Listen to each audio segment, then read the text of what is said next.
ایک خاتون نے جو بدنام زمانہ پیڈوفائل جیفری ایپسٹین کے ہاتھوں جنسی استحصال کا شکار رہ چکی ہیں نے بی بی سی کو بتایا کہ ان کے خیال میں ایپسٹین فائلز کے تازہ انکشاف پر برطانوی شاہی خاندان کا رد عمل بہت کم اور بہت دیر سے ہوا ہے۔ جنوبی افریقہ سے تعلق رکھنے والی سابق ماڈل جولیٹ برائنٹ کا کہنا ہے کہ انہیں 2002 سے 2004 کے دوران ایپسٹین نے بہلا پھسلا کر اپنے جال میں پھنسایا اور جنسی طور پر زیادتی کا نشانہ بنایا۔ مائنی جونز نے کیپ ٹاؤن میں ان سے گفتگو کی۔ یہ رپورٹ پیش کر رہی ہیں خدیجہ عارف۔ اگرچہ جیفری ایپسٹین کے ہاتھوں زیادتی کا شکار ہوئے جولیٹ برائنٹ کو 20 سال سے زیادہ کا عرصہ گزر چکا ہے، مگر انہیں آج بھی وہ وقت اچھی طرح یاد ہے۔ حال ہی میں سزا یافتہ مجرم سے متعلق فائلوں کی ریلیز نے انہیں خبروں کی شہ سرخی بنا دیا ہے۔ ایک لحاظ سے مجھے انصاف ملا ہوا محسوس ہوتا ہے، مگر دوسری طرف میں ٹوٹ سی گئی ہوں، کیونکہ میں دل ہی دل میں امید کر رہی تھی کہ شاید سب کچھ سچ نہ ہو، لیکن حقیقت اس سے بھی زیادہ خوفناک نکلی، جس سے جذباتی طور پر نمٹنا بہت مشکل رہا ہے۔ وہ برطانوی شاہی خاندان کے رد عمل پر بھی تنقید کرتی ہیں، جس کے نتیجے میں پرنس اینڈریو سے ان کا شاہی لقب واپس لیا گیا۔ اینڈریو کسی بھی غلط کام کرنے سے انکار کرتے ہیں۔ یہ اچھا ہے کہ آخرکار انہوں نے بیان دیا، لیکن سوال یہ ہے کہ کیا وہ واقعی اس پر عمل بھی کریں گے؟ میں کسی بھی وقت ان سے بات کرنے کو تیار ہوں، اور دوسرے متاثرین بھی۔ میں چاہتی ہوں کہ یہ محض لفاظی نہ ہو بلکہ عملی قدم اٹھائے جائیں۔ گلین میکسویل نے، جو ایپسٹین کے نیٹ ورک کا اہم کردار تھی، حال ہی میں امریکہ میں بیان دینے سے انکار کرتے ہوئے خاموش رہنے کا حق استعمال کیا۔ جب آپ نے یہ دیکھا تو آپ کا اس پر کیا رد عمل تھا؟ یہ مضحکہ خیز ہے۔ سب لوگ انتظار کر رہے تھے، مگر آخر میں کچھ بھی سامنے نہ آیا۔ اگر وہ خاموش ہی رہنا چاہتی تھی تو پھر بیان کا ڈرامہ کیوں کیا؟ لوگوں کا وقت ضائع کیا گیا۔ اب وقت آ گیا ہے کہ وہ سچ بولیں، کیونکہ جو بھی اس میں ملوث ہے اسے جواب دینا ہوگا۔ جولیٹ صرف 20 سال کی تھی جب وہ ایپسٹین سے ملی اور کہتی ہیں کہ 2002 سے 2004 تک ان کے ساتھ زیادتی ہوتی رہی۔ وہ ڈر کی وجہ سے بار بار ایپسٹین کے پاس جاتی رہیں۔ وہ انتہائی چالاک اور ذہین مجرم تھا۔ ایک 20 سالہ لڑکی کے لیے 49 سالہ طاقتور شخص کا سامنا کرنا آسان نہیں تھا۔ میں خود کو سانپ کے سامنے ایک ڈری ہوئی چوہیا کی طرح محسوس کرتی تھی۔ وہ لوگوں کو قابو کرنے کا ہنر جانتا تھا، اور مجھے یہ باور کرایا گیا کہ سب میری غلطی ہے۔ وہ امید کرتی ہیں کہ ایسے لوگ بھی سامنے آئیں گے جن کا نام فائلوں میں ہے۔ کنگ چارلز نے بھی اپنے بھائی کے خلاف الزامات پر تشویش کا اظہار کیا ہے اور کہا ہے کہ ان کی ہمدردیاں متاثرین کے ساتھ ہیں۔ کیپ ٹاؤن سے مائنی جونز۔ اور روسی حکام نے 100 ملین سے زائد صارفین کو نجی پیغام رسانی سے دور رکھنے کے لیے سخت اقدامات شروع کر دیے ہیں۔ آج ٹرینڈنگ میں ہم اسی پہ بات کریں گے۔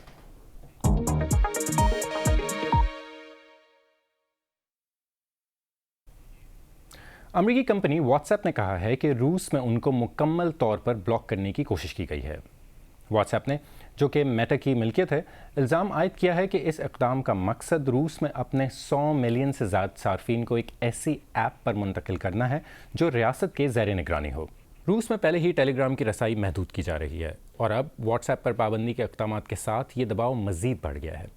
دوسری جانب روس کی نئی ریاستی ایپ میکس کو فروغ دینے کے لیے حکام نے اسے نئے آلات میں پری انسٹال کرنا لازمی قرار دیا ہے، جبکہ سرکاری ملازمین اور طلباء کو بھی اسے استعمال کرنے کی ہدایات دی گئی ہیں۔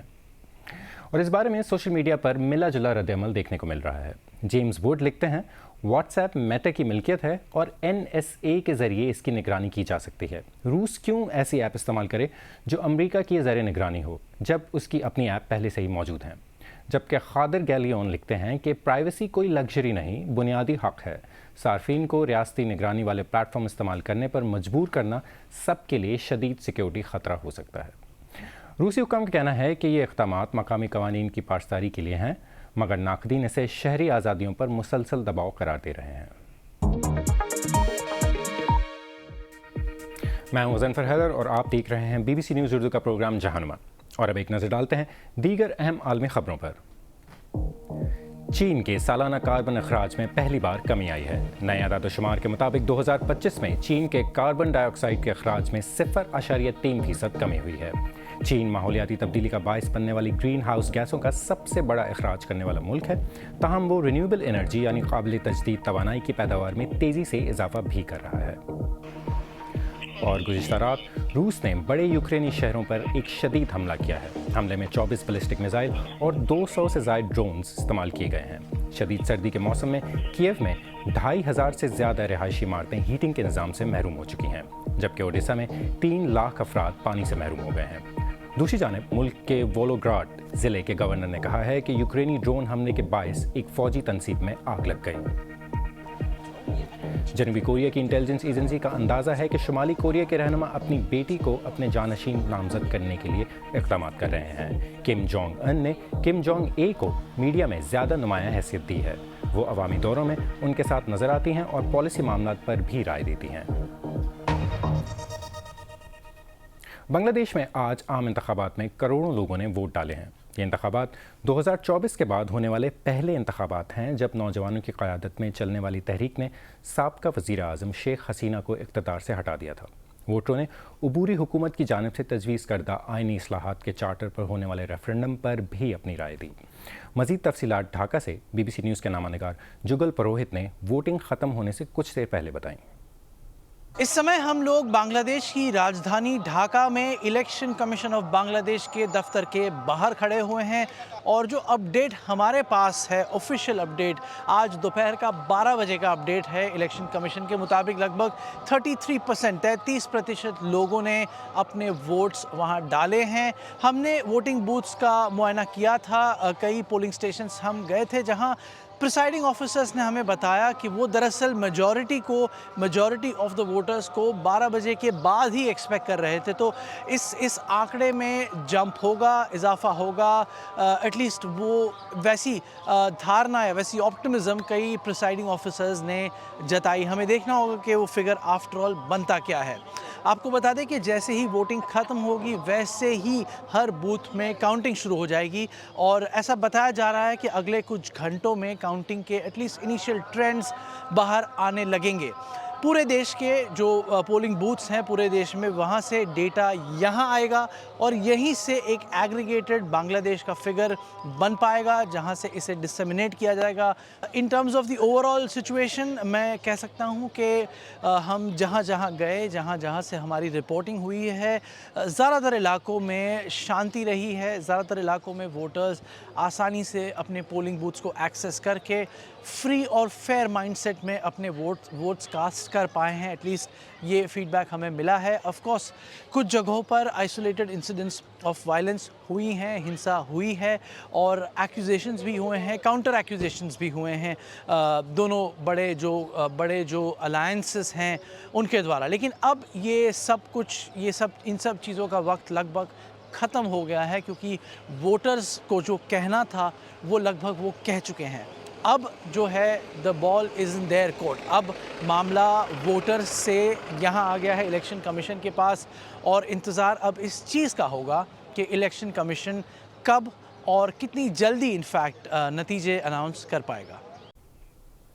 کھیل ایک ایسی چیز ہو سکتی ہے جو زندگی بدل دے، خاص طور پر ایک ایسے ملک میں جہاں لاکھوں لڑکیوں کی کم عمر میں غیر قانونی شادیاں کرا دی جاتی ہیں، جس سے ان کا مستقبل محدود ہو کر گھریلو کاموں اور شوہروں کے انحصار پر رہ جاتا ہے. انڈیا کی ریاست راجستھان میں فٹ بال کچھ نوجوان لڑکیوں کے لیے مزاحمت کا ایک ذریعہ بن رہا ہے. اس کھیل کے ذریعے وہ مالی طور پر خود مختار ہو رہی ہیں، اپنی الگ شناخت بنا رہی ہیں، اور کم عمری میں شادی کے دباؤ کا مقابلہ کرنے کی کوشش بھی کر رہی ہیں. BBC کی دیویا آریہ نے ایسی ہی کچھ لڑکیوں سے ملاقات کی. منا کی عمر صرف 14 سال تھی جب اسے بتایا گیا کہ اس کی شادی ہونے والی ہے. انڈیا میں کم عمری کی شادی غیر قانونی ہے، لیکن اقوام متحدہ کے اندازوں کے مطابق تقریباً 21 کروڑ 60 لاکھ لڑکیوں کی شادی 18 سال کی عمر سے پہلے ہی ہو جاتی ہے. رونے لگ گئی میں نے بولا مجھے ابھی شادی نہیں کرنی ہے، کیوں میں 9th کلاس میں تھی، مجھے ابھی پڑھائی کرنی ہے. منا کی والدہ خود بھی ایک چائلڈ برائڈ تھیں اور انہوں نے اپنی بڑی بیٹی کی بھی کم عمری میں شادی کرا دی تھی. حکام کم عمری کی شادی روکنے کی کوشش کرتے ہیں، لیکن ان کا کہنا ہے کہ اکثر انہیں مقامی کمیونٹی سے تعاون نہیں ملتا.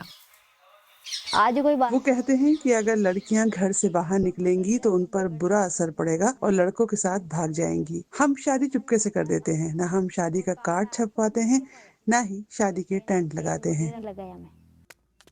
منا بھی شاید چائلڈ برائڈ بن جاتی، مگر اسے خواتین کے حقوق سے متعلق ایک تنظیم نے فٹ بال سے انٹروڈیوس کرایا. Football for freedom project نے پچھلے 10 سال میں راجستھان کے 13 دیہاتوں میں 800 سے زیادہ لڑکیوں کو ٹرین کیا ہے اور اس پروجیکٹ نے انہیں کھیل سے کہیں زیادہ سکھایا ہے. جب ہم نے کام شروع کیا تو لڑکیوں کو ایک طرح سے ان کے ادھیکاروں کی جانکاری دینا، سنویدھان کیا کہتا ہے، بال وواہ کے نفع نقصان کیا ہے، کیونکہ لڑکیاں باہر نکل رہی تھی، لڑکیاں اپنی آواز اٹھانے لگ گئی تھی. فٹ بال کھیلنے، ٹورنامنٹس کے لیے سفر کرنے اور اپنے حقوق کے بارے میں جاننے نے ان لڑکیوں کو مضبوط بنایا ہے. منا کی جدوجہد اب اس کی 15 سالہ چھوٹی بہن کی بھی مدد کر رہی ہے. ایک بار کھیلنے گئے تھے تو ہم سارا کام کر کے بولے تھے. پاپا نے بولا کہ کھیلنے کیوں جا رہی ہے وہاں پہ، کیا تیرا عاشق ایسے بیٹھ ہے کیا؟ میں نے بولا عاشق نہیں ہے، فٹ بال ہے، وہی میرا عاشق ہے. فٹ بال نے منا کو کم عمری کی شادی سے بچایا اور اب وہ بطور کوچ کوالیفائی کر چکی ہیں. اب وہ امید کرتی ہیں کہ وہ دوسری لڑکیوں کو بھی کھیل کے ذریعے آزادی دلا سکیں. میری سوچ ہے کہ میں اپنی گاؤں کی لڑکیوں کو باہر نکال پاؤں گی، مطلب شادی کو ان کی روک پاؤں گی کہ مطلب شادی تو کریں گے ان کی، لیکن ان کے سپنے تو پورے کریں گی وہ کہ مجھے کیا بننا ہے، اپنی لائف میں کیا کرنا ہے.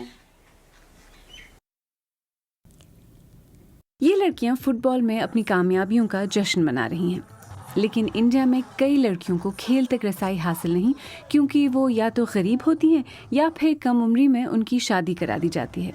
لیکن منا اور اس کی سہیلیاں کامیاب ہوئی ہیں اور اس موقع کو اپنی زندگی بدلنے کے لیے استعمال کر رہی ہیں. دیویا آریہ کی رپورٹ پیش کر رہی تھی عالیہ ناز کی. آج BBC نیوز اردو کے پروگرام جہانما میں بس اتنا ہی.